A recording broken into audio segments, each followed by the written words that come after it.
All right. Remember, as always, unsexybusinessmen at gmail.com. We got a couple of short ones today, but they look nice, very cleaning related. Hi, unsexy businessmen. We had a customer who swore we ruined her carpet, even though it was already trashed before we got there.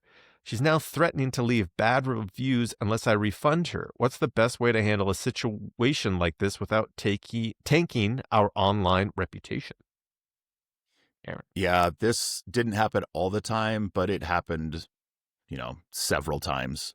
If it wasn't like throughout my career as a carpet cleaner, if it wasn't like just every year, you just run into crazy people. Like that's what it honestly is.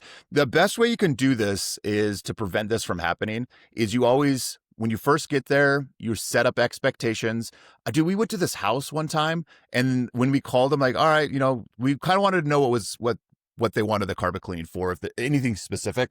And they were like, yeah, we have like a couple of stains we want to get out. And we got there and it looked like they did oil changes in their living room because I'm not joking, dude. It was like, there was probably 50 like black spots of oil that were in there. And so the first thing we did is set expectations. The second thing we did, so we're just like, all right, this is what we're going to do. We're not 100% of this is all going to come out, but we want to let you know kind of we're going to do everything in our power to get it out. And then you always take before and after pictures.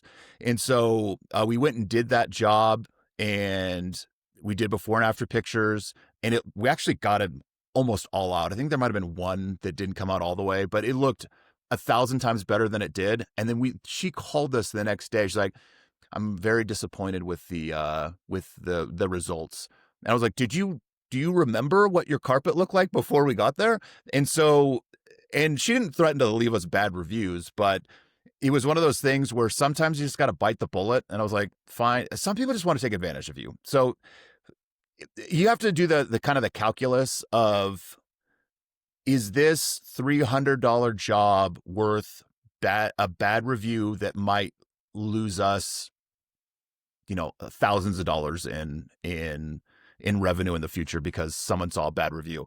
But the other thing I would do too, it depends on where I was. Like if I was later in my career where we were doing really well, all I would do is I'd be like, hey, listen, here are the before and after pictures.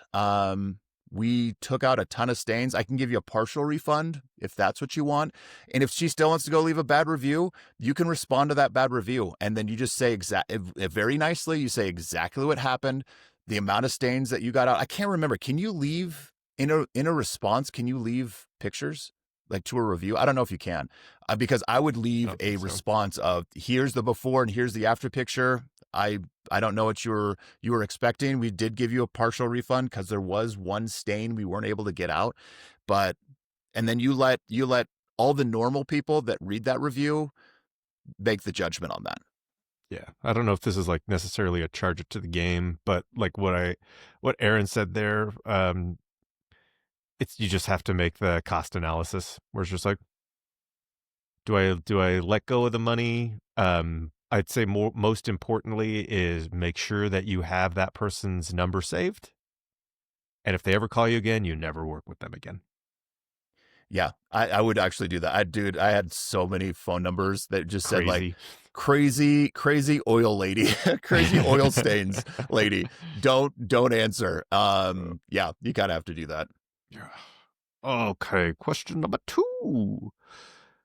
Hey guys, I landed my first big janitorial contract. Congratulations! With a local office building, but they pay net $60. Meanwhile, I've got to cover payroll and supplies every week. What's your advice for managing cash flow when you're waiting on those bigger checks to clear? If you don't know what pay net 60 means, they have 60 days to pay the money. Yeah, that was me just adding for anyone that doesn't. Yeah. Sorry, was that mansplaining?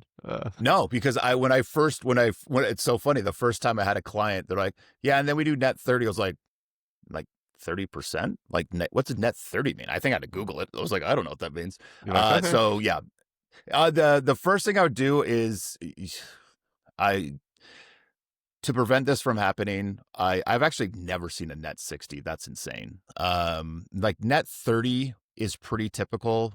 We might have had a net 45 on like a giant client, maybe. Actually, no, I don't think we ever had anything that was just net. It was always net 30. So it's weird that you have a net 60. That's kind of crazy. Um, if you want to have something to be able to cover all of the costs and things like that, you could, I don't know if I'm gonna get roasted for this. You could have like a business line of credit with whoever you're banking through, and that way, if something like this does come up, especially in the beginning, you can cover those costs and then obviously pay it off as soon as you get that money in from your client. The other thing too is like the importance of setting money aside. Like you want to have money set aside for situations exactly like this. And that's what I would do. I had an account that was like the rainy day account. And if for some reason, because you're not just net 60, but you're gonna have clients that just take a long time to pay anyway, even if it is a net 30 or net 15, whatever it is. And so you want to make sure that you have that money, just start from the beginning, setting money aside for when situations like this happens where a client's not paying on time. You can still pay your employees, you can still pay, you know, all the taxes and everything like that. That's how you have to do it. But if you're in a spot where you can't afford or you don't have the money because you just started, build a good relationship with your bank, and you should be able to do a business line of credit. And just as soon as you get that money in, pay it off. So you don't want to be paying a bunch of interest on something like that. But that's just like if you're in a really tight spot, you can always do that. So I assume from this email too that you are transitioning. I just assume you have employees, or else you like because you said payroll. So I assume that you're transitioning a lot of these employees over to like working on this new commercial building that you're working on. I mean, you yourself could just take the L. Like I don't know if like is this the only thing that you're going to be working on now moving forward? So it's like one of two things. Your customer or your employees keep working on the other projects that have been making them money, and that keeps making you money, and then you're the one who's doing the commercial cleaning. I don't know how many Yeah. people are needed for the building, and then you just wait until that net 60, and then you just go, oh glory. So it's going to be like a tight couple of months, but that's something that you Yeah, could do as that's well. Is just yeah. like, hey, I'm taking the L on this one, but you're not even taking an L. Like you're taking an L for 2 months, and I don't know your entire financial situation. I think what Aaron said protects you against this, but if it's just like I have no money, like right now, it's like, all right, cool. Looks like you're doing this so that your employees can continue to make money for you. Yeah, because as soon as you stop paying your employees, they are definitely going to stop working for you. So that's never an option. Yeah, that's actually a good point. Yeah, you could do that. Just go do the cleaning yourself. I did that. I would go do the cleaning myself. It's not, it sucks or whatever, but you kind of got to make those sacrifices. But what I would do is I would just tell them like, hey, we have to, and tell them why. Like, hey, we need to do net Fair. 30 on these. I have to pay my employees, and waiting 60 days to get paid doesn't work. I mean, if this is like some massive client that you don't want to lose, maybe you make that sacrifice. But I would be real with the client. Like, I can't make payroll work if it's 60 days before we get paid.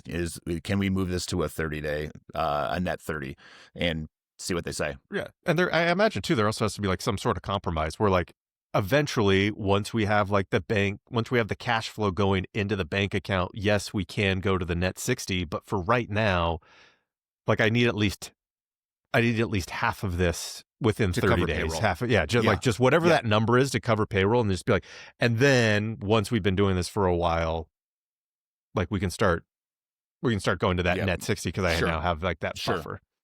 Yeah, that's true. Hopefully they're cool. If they're not, I think you just work on it. I don't know. I've never had Yeah. to do this before, but that's if I have had clients who've net 60.